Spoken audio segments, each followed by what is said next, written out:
contingencia por la pandemia del COVID-19, las actividades legislativas se han modificado de forma inédita. Desde la semana pasada, la Cámara de Diputados acordó reducir al máximo sus actividades, por fin, y el Pleno del Senado sesiona vía remota. ¿Qué implican estos cambios para la discusión y aprobación de iniciativas? Veamos en contexto.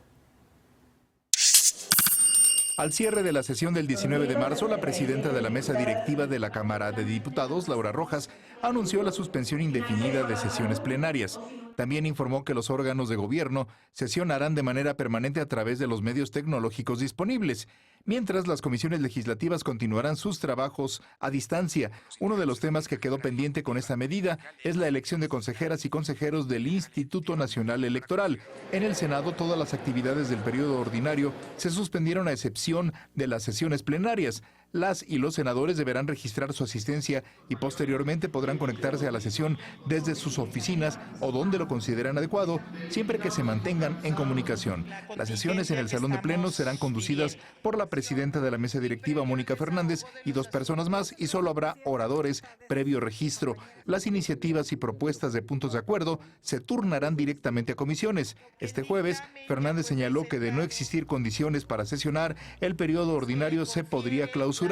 Uno de los pendientes en la Cámara Alta es la ley para reglamentar el uso de la cannabis para fines lúdicos, médicos y recreativos, que hasta el momento no se ha enviado al Pleno y cuyo plazo límite es abril. Ambas cámaras acordaron además suspender los plazos y términos para dictaminar iniciativas, minutas y puntos de acuerdo, incluyendo los asuntos que sean presentados durante el periodo de contingencia. Punto y contrapunto. Pues vaya que esto sí es inédito. La verdad es que a mí me encanta. Me gusta mucho que los senadores estén adaptando a esta nueva forma y que sean un ejemplo tanto para los diputados como para los congresos locales. Pero ¿tú cómo lo ves, Alfredo? ¿Crees que esto funcione? ¿Crees que se detengan las iniciativas? ¿Cómo vamos a arrancar esto? Pues a mí me pone muy nervioso sobre todo esta decisión que hablábamos en el corte, que no está claro si se va a mantener las sesiones plenarias en el Senado. Y me pone muy nervioso porque hemos visto la dinámica muchas veces poco democrática que hay en la conducción de algunas sesiones y en la aprobación de algunas reformas, y creo que no es sano para la democracia que no exista este elemento que también debería de estar en todos los procesos legislativos, que es la participación ciudadana, ¿no? El Parlamento abierto, ¿cómo podría suceder en una situación así? Específicamente, por ejemplo, del tema de cannabis. Pues yo me quedo con esta gran movilización y con esta gran protesta y con esta gran voz y esta gran fuerza que han tenido los colectivos pro cannabis, que hasta tenían su plantón allá afuera del Senado, y que tendrían que tener voz y participación ante cualquier madrugueta, ante cualquier cosa que pudiera saltar.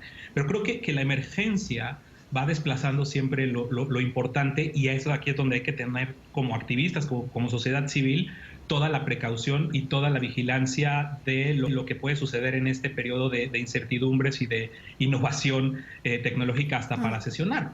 Las agendas de derechos humanos, las agendas fundamentales que las organizaciones de la sociedad civil protegen en sede legislativa, en sede judicial, de veras que tenemos una responsabilidad y un reto mayor para hacer un estado del arte de cómo se encuentran hoy esas agendas, para ver cuáles son los focos rojos de lo que podría pasar en estos momentos de donde la preocupación y donde la atención está evidentemente en otro lado, y ver cuando la normalidad regrese, qué fue lo que sucedió y cuáles son los nuevos retos de estas agendas. Ni más ni menos el tema de la militarización. Se está fortaleciendo demasiado el papel de las Fuerzas Armadas, incluso presupuestal, y la rendición de cuentas, por ejemplo, que se hizo esta semana en la mañanera de las Fuerzas Armadas, yendo a presentar el estatus de la seguridad del país, pero no hablando de sus masacres y demás, pues son cosas que desde luego que preocupan, que desde luego que hay que encorchetarlas y hay que tenerlas ahí bien presentes.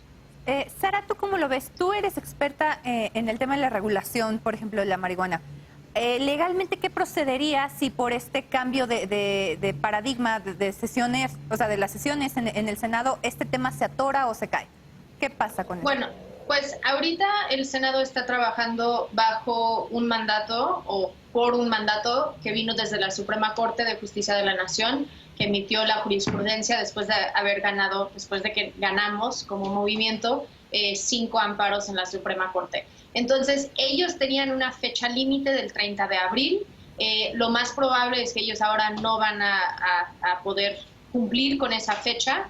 Y probablemente la Suprema Corte, dependiendo de qué sucede el 20 de abril, cuando se supone que vamos a retomar nuestras actividades en las escuelas, cuando el Poder Judicial va a regresar a trabajar, se supone, aunque el gobierno federal creo que ha sido claro en que eso es poco probable que va a suceder. Entonces, la Suprema Corte probablemente les va a dar al Senado un plazo más por el mes que no estuvieron trabajando ni ellos ni ahora el Senado. Entonces, sí se va a desplazar un poco los tiempos. Sin embargo, creo que nosotros como organizaciones de la sociedad civil, como coaliciones, pues vamos a seguir presionando en lo que podemos hacer. El plantón afuera del Senado sigue ahí, aunque no está recibiendo a personas, pero ellos siguen ahí ayudando y cuidando las plantas de marihuana que han cultivado ahí. También nosotros como Coalición Regulación por la Paz estamos armando nuestras estrategias de incidencia virtual. Entonces esto está cambiando para todos. No solo va a ser el Senado que está haciendo sesiones remotas y vamos a ver cómo les va en eso y si pueden lograr sus barreras tecnológicas para entrar a este tipo de sesión, sino que para todos. Nosotros llevamos una campaña donde han mandado más de 300,000 correos a los senadores exigiendo una regulación con un enfoque de justicia social. Seguiremos en eso y creo que todas las organizaciones donde tenemos legislaciones o dictámenes que están ahí en el Senado, pues nos va a tocar ver cómo ahora en el tema de cannabis, por ejemplo, se integran las reservas que están haciendo las y los senadores para que podamos ver si hay cambios. Entiendo que probablemente esto no va a ser mandado al Pleno en este periodo, a menos si abren un periodo extraordinario o si como agregan al periodo ordinario, que es la propuesta ahorita. También creo que esto es algo que ya nos tenemos que ajustar a eso. Sí me preocupa que no va a haber la participación de la sociedad que requiere y todos nos vamos a tener que adaptar. Y creo que cuando vemos que está saliendo algo que están intentando pasar sin haber pasado por un proceso abierto, un parlamento abierto, va a ser nuestro trabajo como sociedad resaltar eso, señalarlo y buscar que ellos no hacen eso. Muy bien. Eder, ustedes como el grupo mayoritario, ¿cómo ven este nuevo paradigma? ¿Has escuchado algún comentario de los senadores? ¿Están preparados? ¿Qué va a pasar o van a intentar imponerse? Pues imponerse, las mayorías siempre se imponen.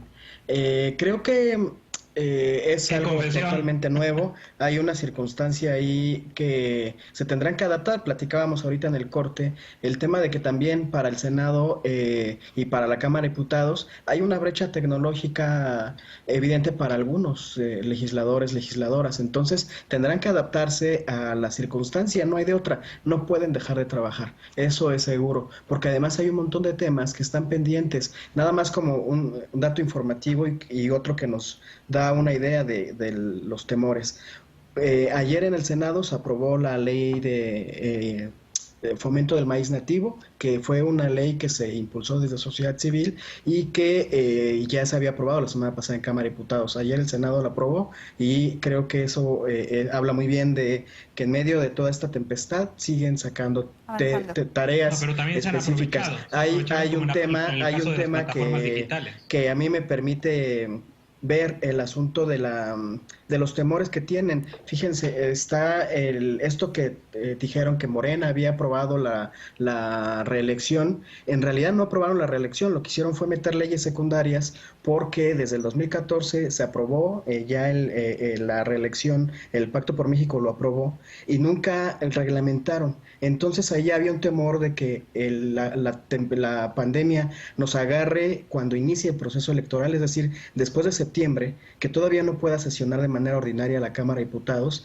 y que haya diputados y presidentes municipales que sin reglas secundarias se sigan reeligiendo a contentillo.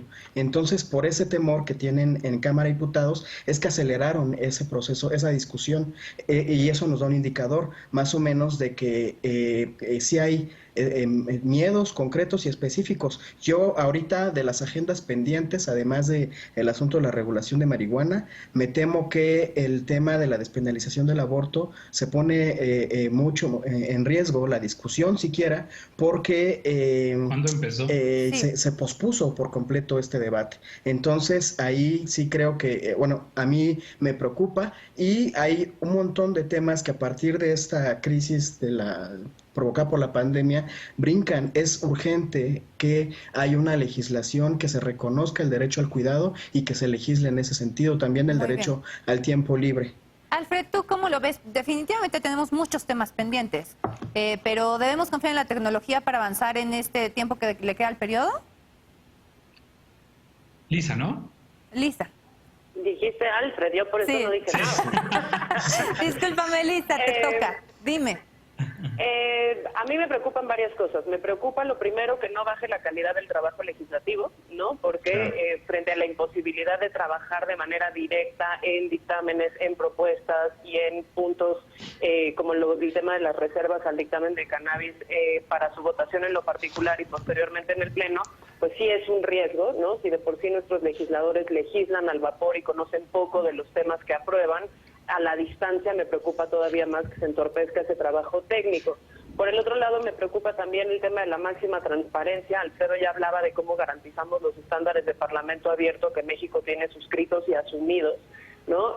Vamos entonces a tener de todos modos al canal del Congreso transmitiendo las sesiones que sí se logren, cómo vamos a lograr las transcripciones de las sesiones remotas que sí se celebren, y cuál es la consecuencia de las posibles modificaciones legislativas que los mismos senadores están planteando como una posible reforma constitucional para contemplar dentro del marco legal mexicano la posibilidad de que las cámaras sesionen de manera remota en contingencias como estas. De nuevo, las reformas constitucionales, a pesar de que les gustan mucho a todos los gobiernos, no son cosas para tomarse a la ligera. Siempre tienen consecuencias importantísimas que implicarían la homologación de otros marcos jurídicos. Entonces, por lo tanto, ahí tenemos que tener como muchísimo cuidado, y también saber que si no se da esta posibilidad de completar la agenda legislativa, donde hay un montón de temas pendientes, está el tema de la reforma al Poder Judicial, hay temas de policías, la capacidad que tendría la Federación de sancionar policías locales, hay otros temas de remuneraciones, el tema de outsourcing, los soples en los órganos electorales, en fin, muchísimas cosas que quedan en el tintero. Pues vamos a ver si se declaran en permanente y cuántos periodos extraordinarios tendríamos sobre el verano, porque definitivamente pues eso modifica también la agenda de observación y auditoría social que hace la ciudadanía sobre el trabajo de sus legisladores. Oye, Ana, si hay tiempo, nada más quisiera hacer un comentario. Dale, Alfred, sí. Esto que nos plantea ver como si los senadores fueran muy responsables de lo que hacen ante la emergencia, pues tampoco, porque ayer se avanzó en la aprobación de este dictamen de plataformas digitales, donde se obliga que el 30% sean de contenidos nacionales, un despropósito, una situación yo no que veo no qué de malo en eso, está bien que se potencie el producto mexicano. Bueno, porque tendrían que poner dinero hacia producciones nacionales, no intentar así. Es como que tenemos suficiente contenido para 30%. Sí, está bien. Tendrían que estar hay un dato, otro dato importante. No, yo te recomiendo que veas hoy un diputado de Movimiento Ciudadano salió positivo con COVID. ¿Y eso qué? Bueno, y también un trabajador en San Lázaro. Sí, un proveedor. El dato curioso del día. Sí, bueno, que tiene que ver con esto del distanciamiento, ¿no? No tenemos al Senado definitivamente ni a la Cámara de Diputados más responsable del mundo. Este dictamen, de hecho, avanzó con violaciones al proceso legislativo, con promesas de escuchar a la sociedad civil, que están ahí reportadas por la Red en Defensa de los Derechos Digitales. Sí. Que a Eder se le haga buena idea no quiere decir que en la implementación y como se aprobó necesariamente haya sido lo ideal. Chicos, tenemos que ir a un corte. Y esto, desde luego, se va a complicar. Definitivamente, pues es un tema que se cuestiona, pero quiero aprovechar rapidísimo para felicitar a la presidenta del Senado, a la senadora Mónica Fernández, por avanzar en esta nueva forma de legislar en lo que estamos en tiempos del COVID. Vamos a una pausa y regresamos con la paparrucha.